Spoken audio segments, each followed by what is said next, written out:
Hi guys and welcome to our YouTube channel TechUp, and today I'm here with another new video to show you guys on how you can schedule your post on your TikTok from your laptop. To do so, first of all, go onto your Google Chrome and open up your TikTok.com to log into your TikTok account.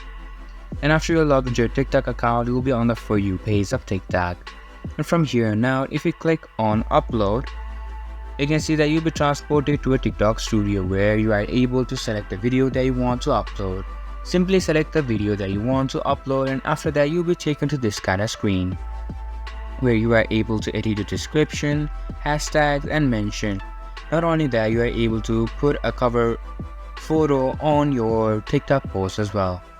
You can select who can watch your videos, and not only that, you can also select when to post, and you can see an option for schedule.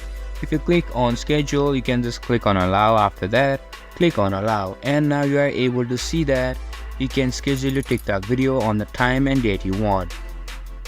And this was for this video, and that's how you can schedule your TikTok post on your laptop. I hope you guys find our video helpful. If you do, make sure to leave a like, subscribe to our YouTube channel and hit the bell notification.